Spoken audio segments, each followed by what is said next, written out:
A modo de conclusión de esta serie de vídeos sobre el Tratado de la Naturaleza Humana de Hume, y en concreto de su resumen, nos queda hablar del último párrafo. Fijaros que hasta ahora los resultados que ha ido presentando Hume en su resumen son, podríamos decir, negativos.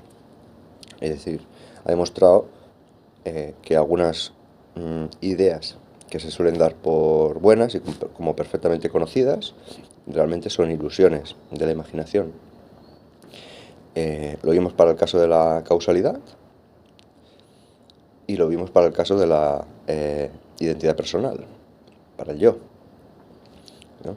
En el primer caso, el análisis de Hume hace ver que, así como siempre tenemos impresiones de causas y efectos por separado, si bien cumpliendo las condiciones de contigüidad, prioridad temporal de la causa respecto del efecto y de conjunción constante, realmente no tenemos más experiencia que de eso, que de la causa y del efecto por separado, pero nunca tenemos experiencia de la causalidad propiamente dicha, es decir, de ese lazo que une ambos efectos.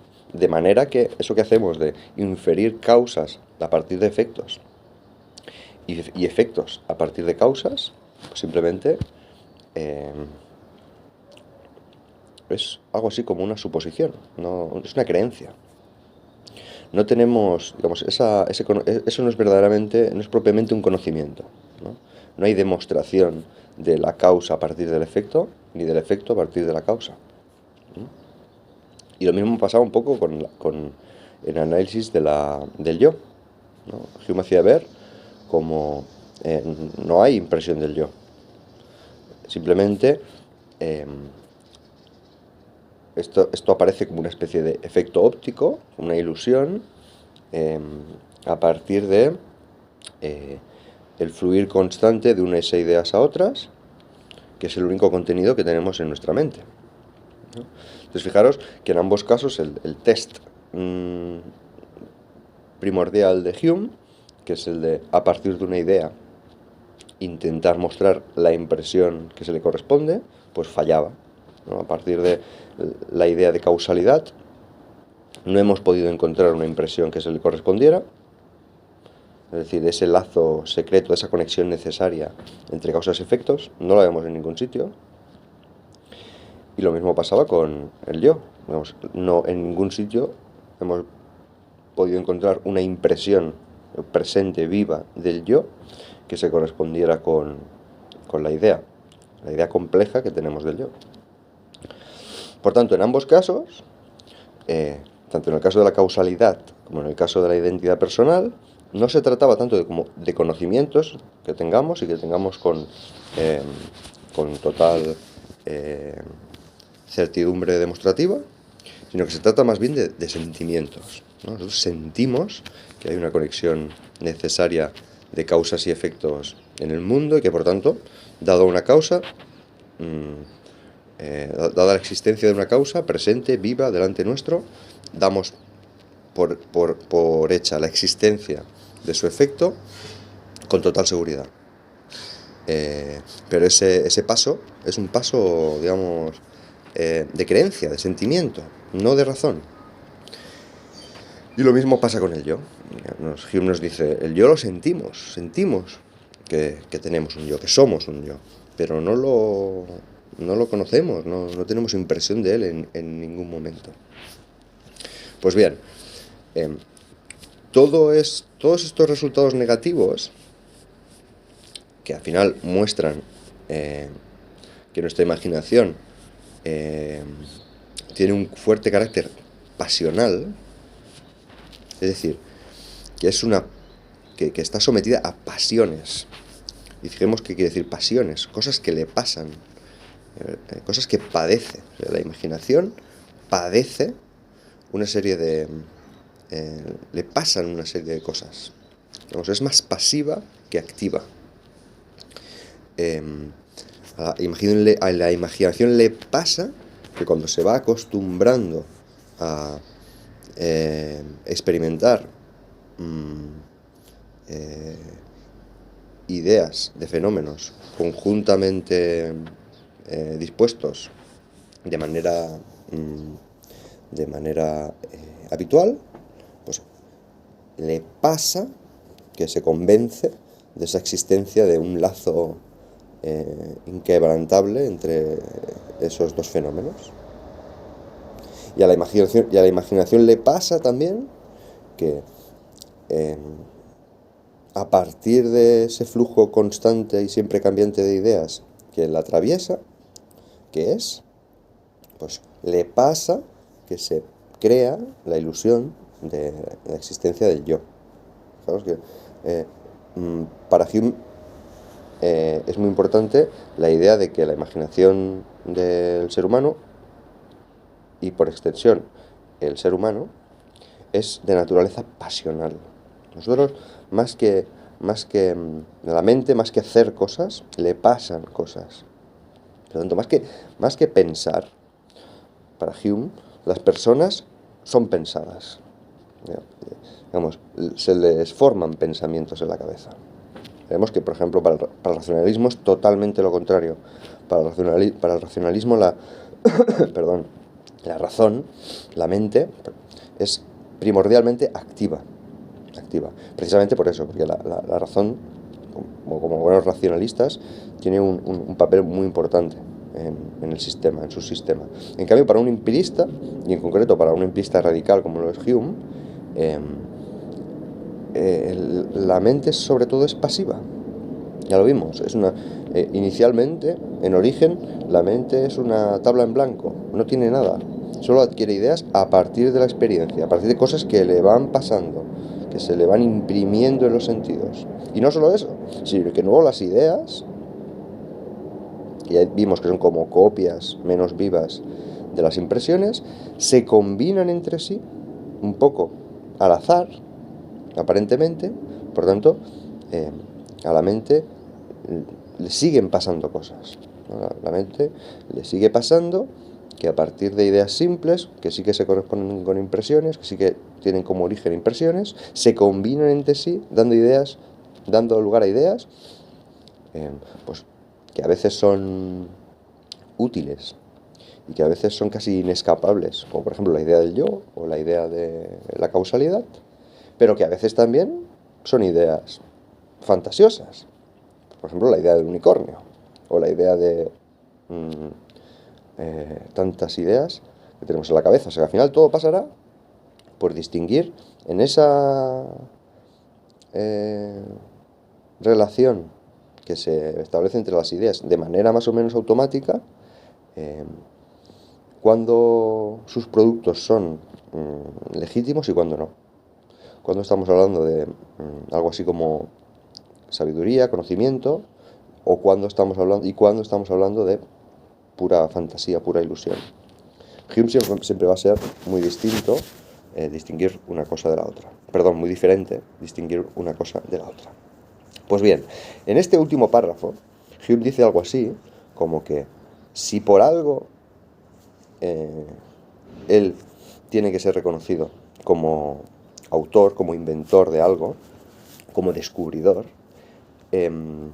no se trata, no es tanto por su análisis de la causalidad, o sea, los resultados respecto a la causalidad, respecto al análisis del yo, porque ya hemos visto que son puramente negativos. Ya de ahí, más que descubrir algo, ha descubierto que algo es una ilusión. Bueno, pues si por algo tiene que ser él reconocido como inventor, si por algo se tiene que colgar alguna medalla, o él quiere colgarse alguna medalla, es por lo que él llama el descubrimiento de los principios de asociación. De asociación de ideas.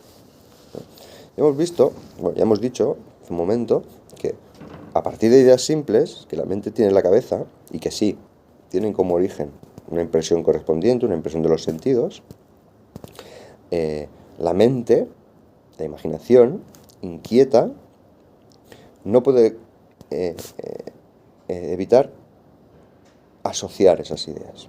De ahí lo del asociacionismo. No puede evitar asociar las ideas entre sí, dando lugar a otras ideas que ya no sacamos de la experiencia, que son simplemente un producto de nuestra mente.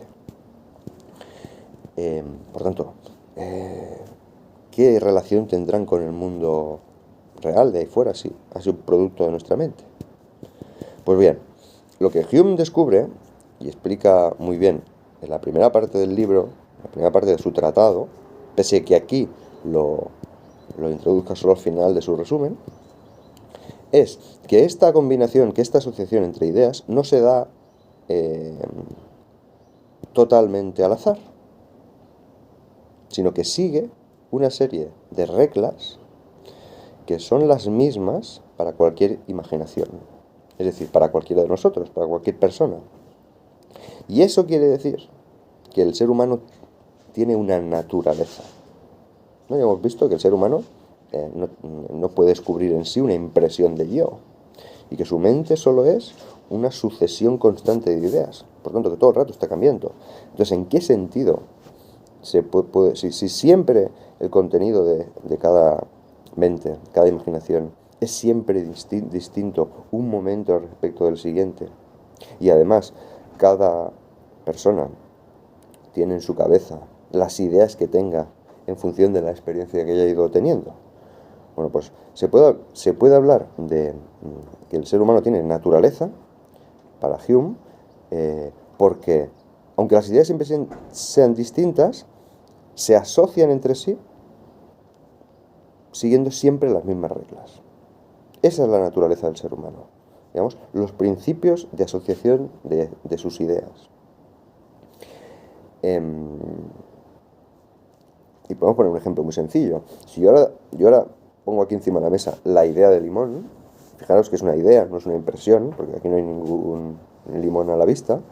Si yo os hago pensar, hago que en vuestra mente aparezca la idea de limón, lo más probable es que esa idea de limón, que sí, es como una copia, digamos, poco intensa de limones que habréis visto durante vuestra vida, esa idea va acompañada en vuestra mente, en cada una de vuestras mentes, de una nube de ideas, como por ejemplo, bueno, las que sean. Y el punto aquí es que lo más probable es que muchas de esas ideas que acompañan a la idea de limón sean las mismas, en mi caso, y en el de cada uno de vosotros. Es decir, a la idea de limón, siempre, en mi cabeza y en las vuestras, vais a asociar la idea de amarillo, la idea de ácido, la idea de fruta, la idea de limonada. Y sí, cada uno de vosotros podrá asociar distintas ideas. O sea, depende de las experiencias que habéis tenido. Pero hay ideas que van a ser comunes, porque están muy fuertemente unidas, muy fuertemente asociadas a la idea de limón. Y eso hace que nos podamos entender. Porque si yo digo cafetería, pues en cada uno de vosotros la idea de cafetería va a tener, digamos, va a ser una imagen determinada. A saber, pues en función de las cafeterías a las que hayáis ido, el uso que hagáis de las cafeterías, etc.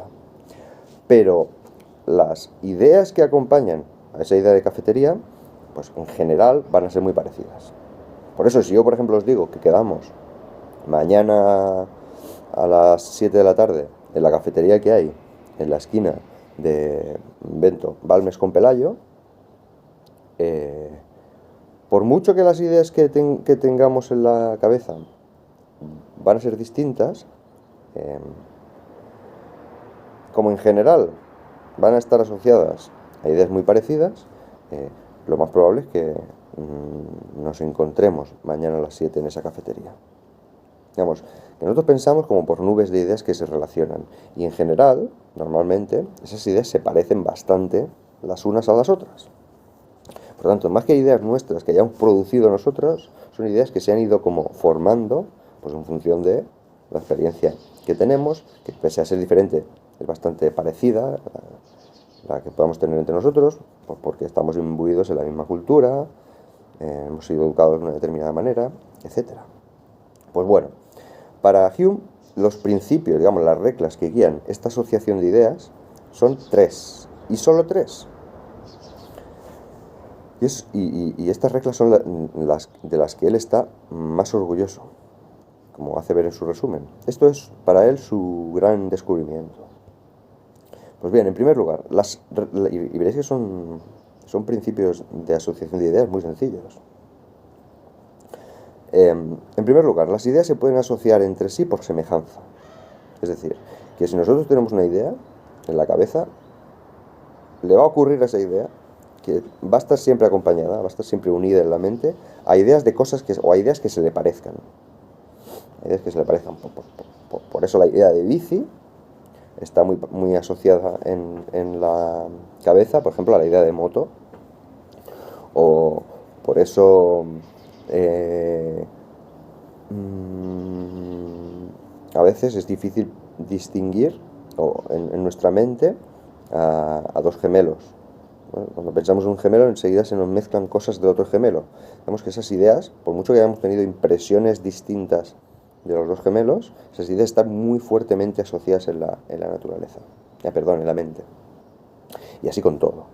Así con todo. Por eso puede ser que si pensamos en la Tierra nos venga la imagen de una pelota, o si pensamos en, me invento, unas gafas como estas, nos aparezcan enseguida relacionadas unas gafas de sol, o unas gafas de disfraz, etc. O unas gafas de buceo. Son cosas que se parecen, sus ideas van a estar fuertemente asociadas en la mente. En segundo lugar, las ideas pueden estar asociadas entre sí en base a relaciones de contigüidad, es decir, porque se tocan, y esa contigüidad puede ser en el espacio o en el tiempo. Como siempre que vemos un limón, es inseparable, está en contacto con ese... pues eso, como siempre que vemos la idea de limón, o sea, siempre que tenemos la impresión de limón, es inseparable, está ahí tocando el amarillo, pues es totalmente comprensible que la idea de limón y la idea de amarillo estén fuertemente unidas en la imaginación. Bueno, por eso también, digamos, por el principio de contigüidad, cuando pasamos por una determinada calle, y por tanto tenemos en la cabeza la idea de esa calle, nos viene a la mente, pues nos acordamos de una persona que vive en esa calle. Porque, digamos que por contigüidad, porque se tocan, esa calle está fuertemente asociada por la casa de esa persona y por tanto no podemos evitar que de una idea pasemos a la otra. O por eso, si nos han hablado muy mal de una persona, por mucho que no la conozcamos, en cuanto la vemos, pues rápidamente vengan a nuestra cabeza todas esas ideas que por contacto están asociadas a esa persona. Bueno, y podríamos multiplicar los ejemplos de manera infinita. Todos vosotros los comprendéis y Hume está muy orgulloso, pues, de haber detectado un principio que es tan fácil de explicar. Y la prueba es, pues eso, que todo el mundo lo puede comprender, que todo el mundo lo tiene, que todo el mundo lo experimenta en sí. Por tanto, ya tenemos dos principios de asociación de ideas, el de semejanza y el de contigüidad.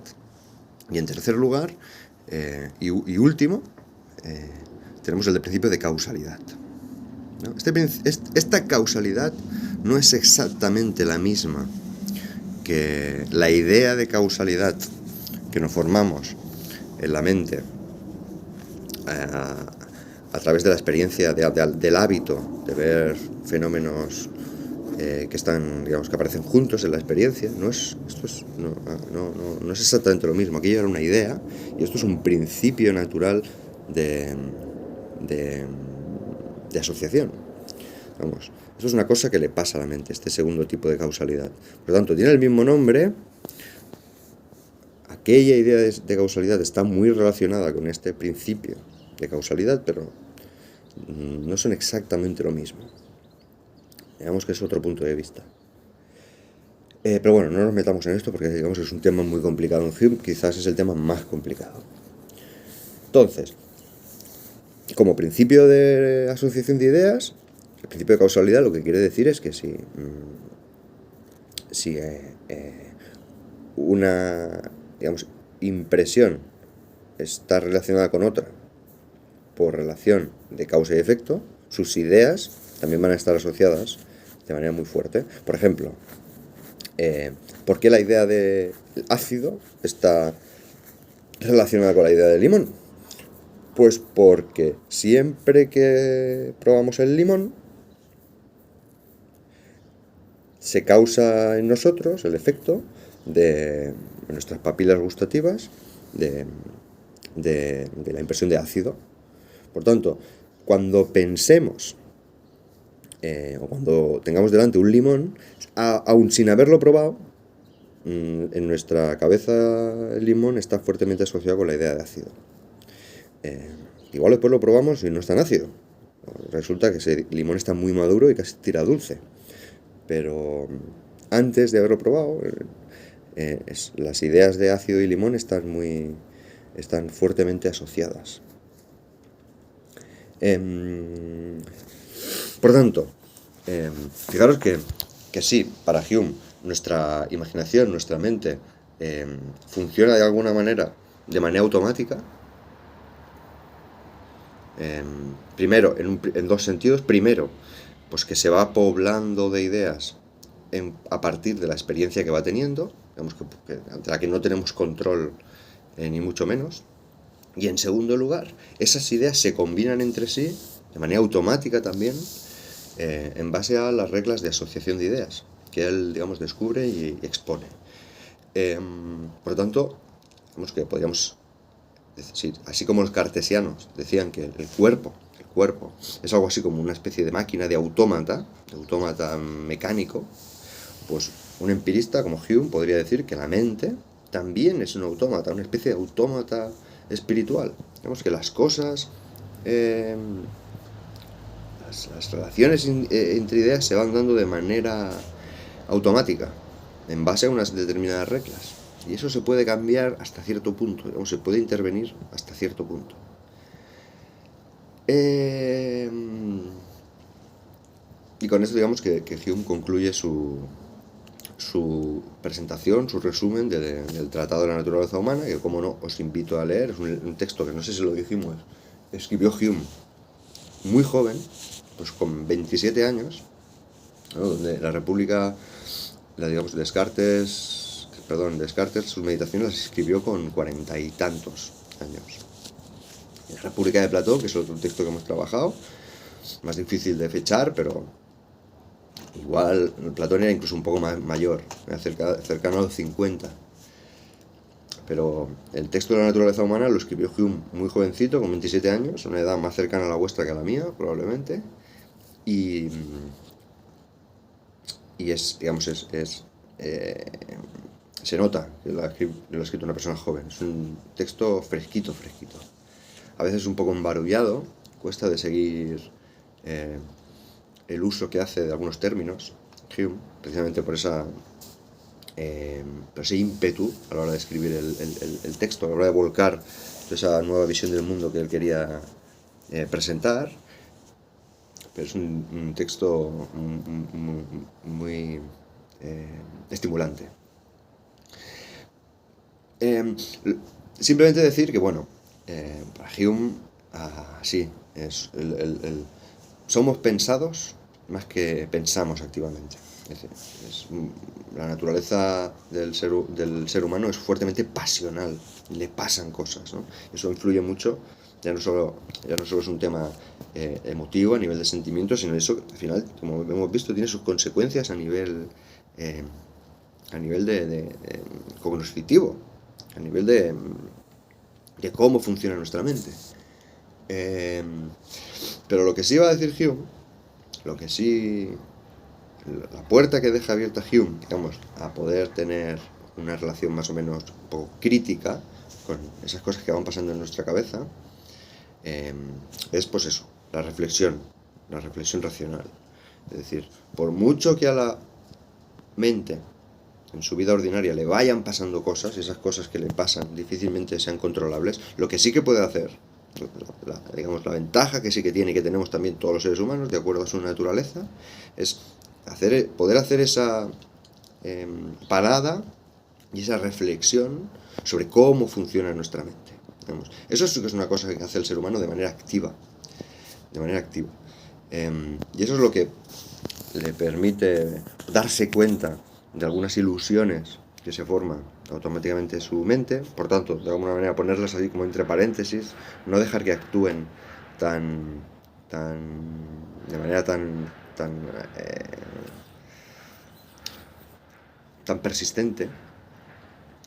Y por eso al final la filosofía de Hume es un escepticismo, digamos, es una especie de duda constante, de prevención constante sobre